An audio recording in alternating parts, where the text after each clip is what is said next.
Good afternoon and welcome to the Cato Institute. My name is Tim Lynch and I'm the director of Cato's Project on Criminal Justice. Today we want to return to the subject of drug policy, and in particular we want to focus today on the policies that are in place in the country of Portugal. Yesterday the Cato Institute published this new report by Glenn Greenwald, which we titled Drug Decriminalization in Portugal. And because Portugal is not a country that actually borders the United States, we thought it would be useful to put a map on the cover to help Americans find that country. In a moment, Glenn is going to tell us about his findings, but before he does that, I want to take just a minute or two to lay something of a foundation for our discussion this afternoon. For a very long time, all of the academics and analysts who studied drug policy had to acknowledge one reality, and that was that the drug policy of the United States is actually the drug policy of the world. Policymakers here in the United States said there had to be a united front against the black market drug trade, and the U.S. would give money to some countries and would lean on other countries to maintain that united front. But that hegemony by the United States, although it held for many years, is now no longer the case. It did not receive a lot of attention at the time, but in 2001, Portugal decided to reject the hard-line criminal approach to drug policy. Portugal decriminalized all drugs, including cocaine and heroin. It's not legalization because personal possession might still get you a fine, but it's not considered to be a criminal offense. The police still investigate and make arrests for drug trafficking offenses, so it is not, again, legalization. But by moving the personal possession of drugs out of the criminal realm and over to the civil side of the law, this move made Portugal the country with the most liberal drug laws on the books. Not many people know this. When if people wanted to hazard a guess as to which country had the most liberal laws, chances are that they would select the Netherlands. And it's true that if you go to Amsterdam, in the coffee shops, you will find marijuana sold out in the open. But that's more of a function of the police looking the other way. They're not enforcing the criminal laws that they have on the books. So although it's very tolerant, when we're talking about countries' actual laws, Portugal has the most liberal rules that are on the books. Now, when that dramatic shift in policy took place, I thought this was going to be very interesting because it seemed to me that around 2000, 2001, the drug policy debate here in the United States had pretty much exhausted itself. Those of us who attacked the prohibition model said it wasn't working, although we were spending a lot of money, making a lot of drug busts, building a lot of prisons, making a lot of arrests. Millions of people continued to use drugs. Drugs were still as widely available as ever, and the drug prohibition policy did not keep drugs out of our schools. What we did get was we got a lot of corruption, a lot of crime, and a lot of curtailment of our civil and constitutional rights. Now, the drug czar and the defenders of prohibition, they would respond and they would say things, well, yeah, it's true, things are not going very well, but things would get even worse if we were to move away from the prohibition model and adopt something like decriminalization.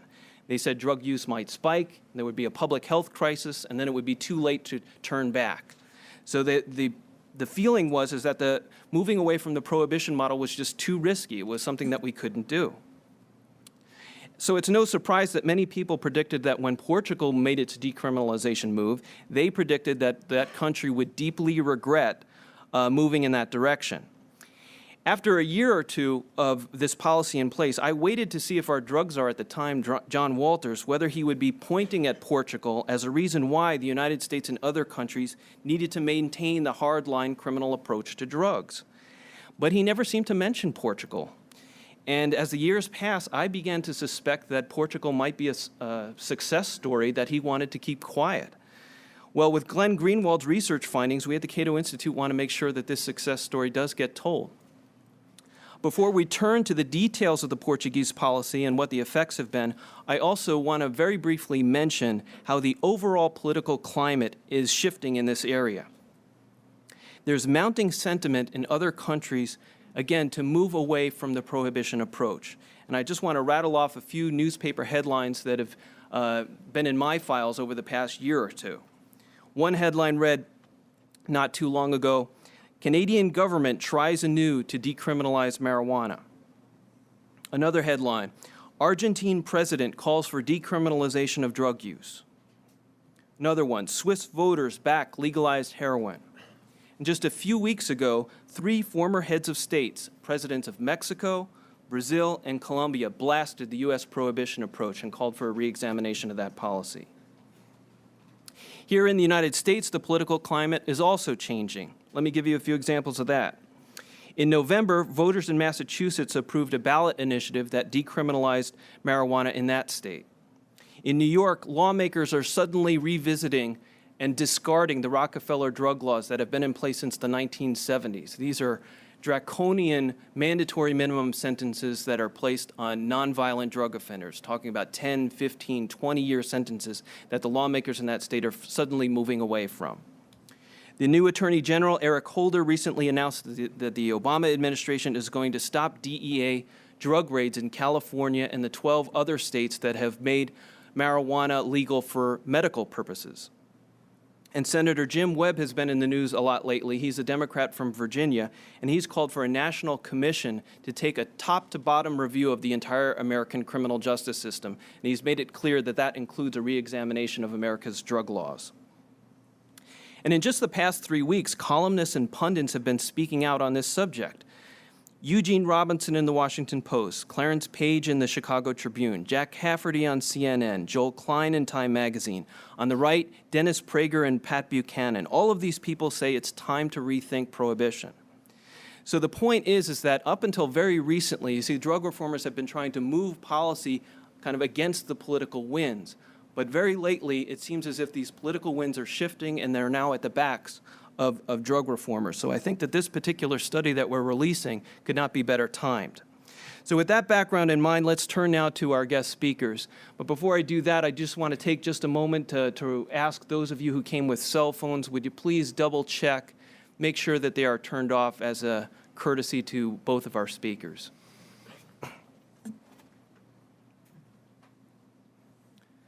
Thank you.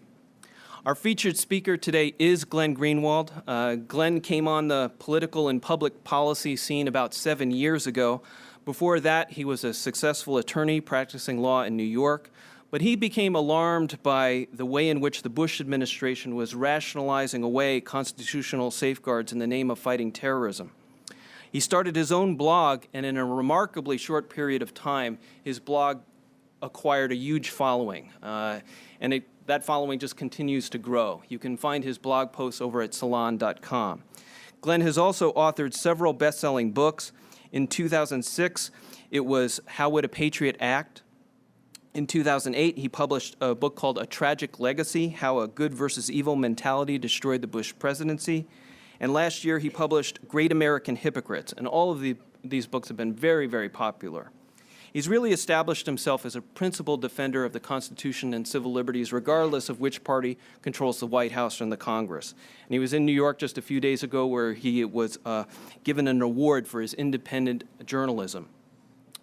One important thing that you may not know about Glenn Greenwald is that he's fluent in Portuguese. When we were looking to commission a study about Portugal, we were looking for a great researcher, a great writer, and somebody who knew Portuguese so he could get around that country. About a year ago, Glenn went to Portugal to do field research and to interview policymakers in that country to find out how things were going. And we're just delighted that he could be with us today to share his findings with all of you. So would you please welcome our first speaker, Glenn Greenwald.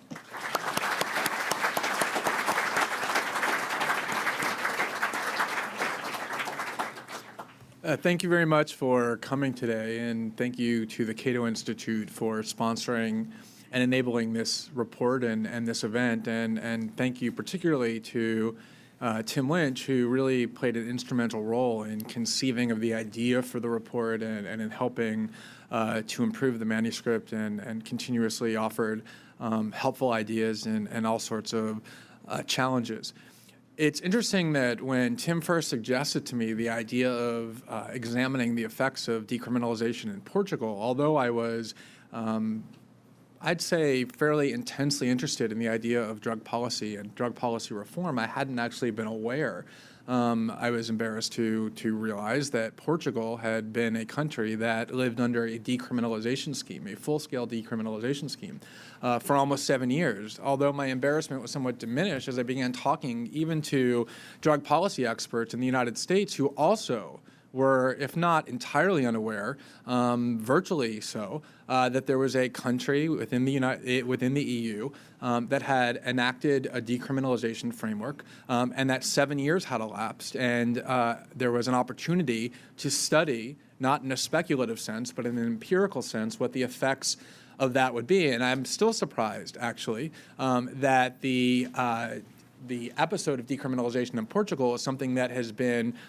studied very little and discussed even less so, even among experts in the drug policy field. And so I think studying what has happened since 2001 in Portugal provides really a unique opportunity for revitalizing the drug reform debate in the United States and elsewhere, because so much of what typically passes for drug policy debate is really nothing more than fear-mongering and speculation about what would happen if we legalized drugs or if we decriminalized drugs or lessened the harsh sentences that are imposed even for nonviolent minor drug offenses.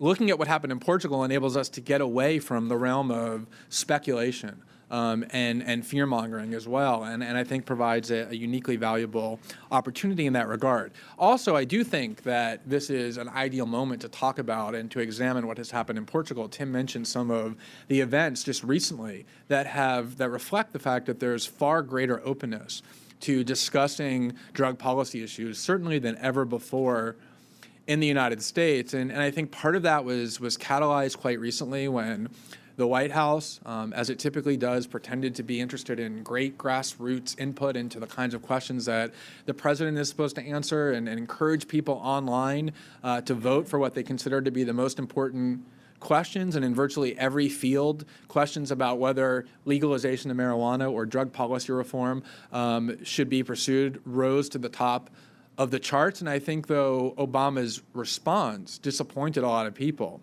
Not so much because he said he didn't favor legalization. I don't think anybody expected him to answer otherwise, but because he was so snide and dismissive about the idea that it ought to be taken seriously, that turned into its own controversy, and I think spawned unintentionally some of the most meaningful and serious drug policy debates that we've seen in the mainstream in quite a long time. I mean, Tim mentioned the column by Joe Klein this week advocating legalization of marijuana. And if marijuana is in Time magazine, of all places, I think that's a pretty good reflection that the nature of the debate is evolving. I think the key to changing how drug debate takes place, drug policy debate takes place, is to refocus the question so that it ends up being entirely an empirical or pragmatic issue. There are obviously people who advocate legalization on ideological or libertarian grounds, namely the belief that the state has no right to regulate, let alone criminalize, the decisions that adult citizens make about what substances they choose to use and ingest and put into their own body.